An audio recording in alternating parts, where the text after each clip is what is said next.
My son has just turned 13. And like every other teenage boy, it seems, he's just watched the last episode of Stranger Things. I only ever caught the first season when it first came out, and it struck me at the time as really being a kids' show, albeit one pitched at kids slightly older than he was at the time, which was 5 or 6, I think. But the snippets I've seen of what he's watching since, where the kids are now shaving, driving cars, bleeding profusely from their noses, being possessed, torn apart, has given me some pause for thought. The level of horror, the gore, the intensity, not to mention the vibe between David Harbour and Millie Bobby Brown, which I'll file under another West End Girl story for another day, was something to behold. And speaking of the West End, I took my son and his mates to see the stage show when it first came out. I dubbed it an awful lot of baffling things, but they loved it. So horror clearly has a currency amongst the young, or at least some of them. But theatre is different. Theatre doesn't cut away. It doesn't protect you with edit or distance. It happens in real time in the same room as your body. And that's what brings me to the play I want to talk about today. I went this week to see A Ghost in Your Ear, a new play written and directed by James Armitage, currently running at Hampstead Theatre until the 31st of January. I was kindly invited by the producers to attend a press night, oddly placed in the middle of the run, which began on the 6th of December. But I'm slightly ashamed to say that I knew nothing about James or the play beforehand, but I was given a +1 because the show started at 7 and was only 90 minutes apparently. I wondered whether this might be my son's first proper grown-up play rather than pantos and musicals that he's been going to up to now. And then I discovered it was a horror play, and it uses binaural sound and carries a suggested age guideline of 14. Having worked on some pretty heavy plays myself, I know the value of checking triggers. I contacted the producer who had invited me, Hannah Farley Hills, thank you Hannah, and she told me it contained graphic descriptions of child abuse and violence, and that it's frankly bloody scary. So this was a moment of modest parental reckoning, but in the end, I took a punt and we went. Was that the right call? Clearly, as with any play, it depends on your personal experience and tolerance of such things. But this is what I've been thinking about ever since. A Ghost in Your Ear is set entirely inside a sound studio. An actor arrives to record an audiobook, a ghost story with a friend who's an engineer who's got him the gig. As an actor, he's desperate for work, grateful for the gig, and we, the audience, sit behind a perspex screen, as per a sound studio, wearing headphones throughout. From the moment the show begins, we are listening from inside the studio, from inside the sound. The entire concept of the show is built around binaural audio. Microphones are embedded in a human-shaped head on a stand, something between a Gaudi gargoyle and a sci-fi relic, with microphones in its ears, in its forehead, in its temples. And when you listen through your headphones, sound doesn't just arrive, it locates itself spatially inside your head. A voice behind the head is behind your head. A breath beside the ear is inside your ear. It's unsettling, intimate, and deeply effective. But here's the crucial thing. The technology isn't a gimmick. James Armitage has built the entire architecture, the dramaturgy of the play around why this technology exists within it. It's totally justified, motivated, and thematically embedded. Nothing feels bolted on. And as a writer and a performer myself, that matters to me enormously.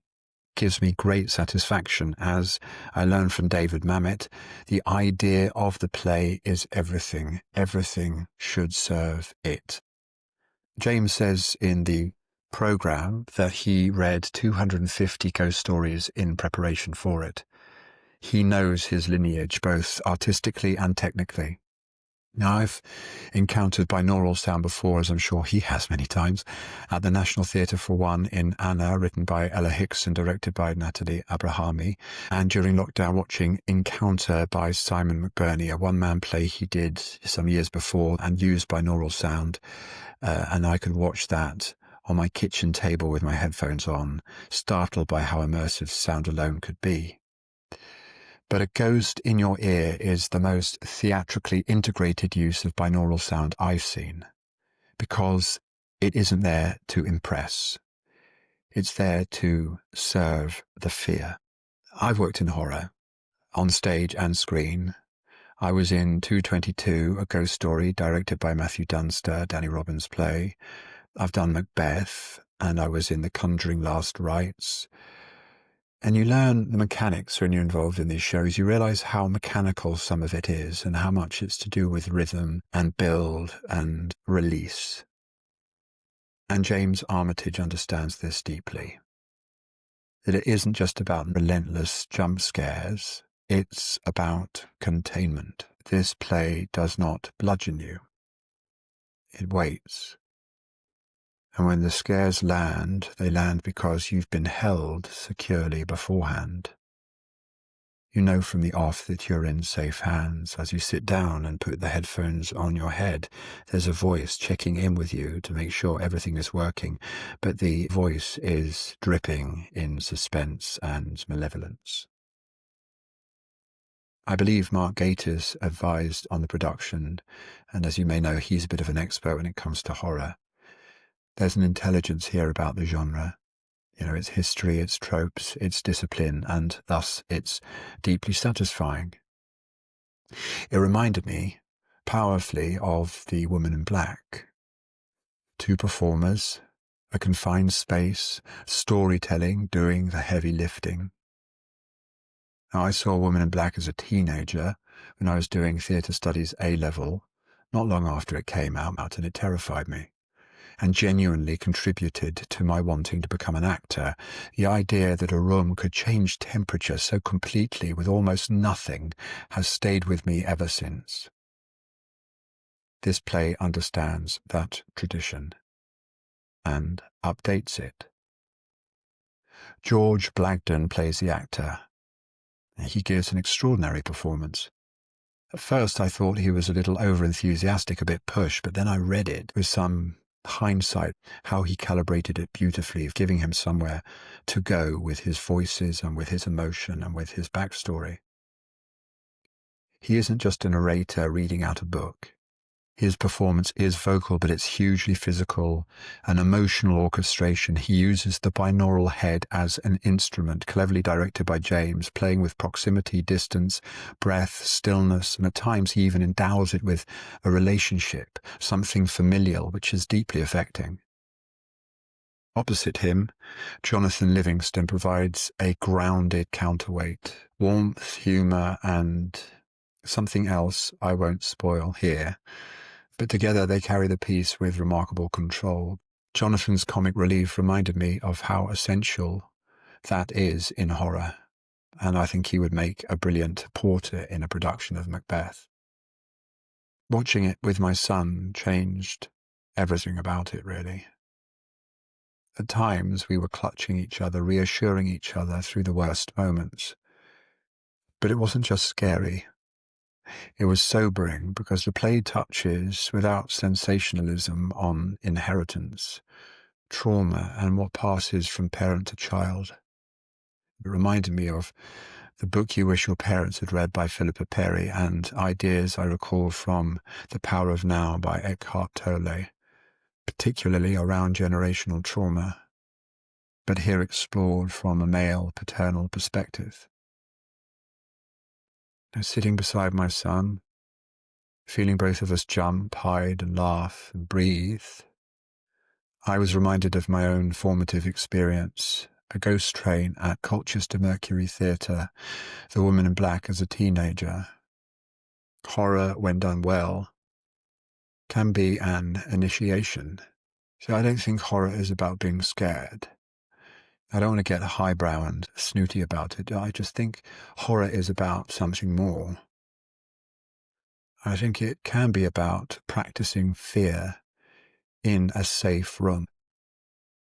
It's something humans have done for as long as we've told stories, around fires in the dark, to warm, to entertain, but also to train ourselves to sit with fear. In a strange way, it reminds me of practicing yoga, or any physical practice for that matter, that asks you to stay when you want to leave, when you want to stop. When I swam the channel about 10 years ago, I had to drop myself in the water from the boat in the middle of the night, in the middle of the sea, and start swimming. And as soon as I hit the water, I panicked. Everything in me said, get out, get out, get out. I was staring into the black void. It was actually oddly green, with strange sounds and strange feelings. It was bloody cold, and I could swear that I had hit something with my hand on my first pull through. I think back now, and it was probably my own thigh, but at the time it felt like another entity, a huge fish or shark. But I calmed myself and I carried on swimming until I got into a rhythm and I could control my fear. My fear stayed with me the whole way over, but I was able to breathe through it and refocus and use something else to get me on and get me to the other side. It's the same with a yoga pose. Sometimes you're super deep or twisted, or everything is burning and you want to stand up and release, but you breathe through that and you can reframe it and take your mind somewhere else and you'll be okay. It's not denial, it's confrontation, but it's also technique, it's approach, it's reframing, it's breathing. And watching horror can sort of be a reminder of that in a more dramatic, condensed and contained fashion. There's a moment in the play that it's all been building up to, no spoilers I promise, when everything falls away apart from sound. It's dark. You're embedded in the story, you're embedded in the landscape, in the soundscape, and the whole magic of the play, the conceit of the play, is doing its job on you at the max. My son and I were sort of twisted around each other, trying to gain orientation, because at that moment it felt like it sometimes does in life, whether you're in a scary house or not. You're standing in the dark, you can't see past your nose, and you don't know where to go. You're absolutely petrified. You're rooted to the ground with fear, doubt, and isolation. You think you're totally alone and there's nowhere else to go, and that you're just going to stand there and wait for the monster to devour you. You know perhaps that there is light coming, that there will be a break of day at some point, but right now you are just petrified, waiting for the voice, waiting for the permission to carry on, some kind of affirmation from behind the glass, but it's not there. And I think that was a test. In a way, that metaphor to me is a reminder how that hits sometimes as an artist, as an actor, where I think everything has been stripped away, that there's nothing left. And I am left isolated in a dark room, cold and alone and scared. But much like George's character in the play, who was also called George, I think, he had to confront that fear and decide to push through it, despite the fear of opening this or stepping further or following the sound, or any of those horror tropes that when we see them in a film we say, no, why are you doing that? Don't do that. That's going to lead to your arm getting cut off. That's always what the character does, because they are on our behalf confronting their fear and taking it on. And in this case and others, there is sometimes hope. There is sometimes agency within that fear that allows you to take control of that situation and not wait for the light to break, but actually to create the light yourself.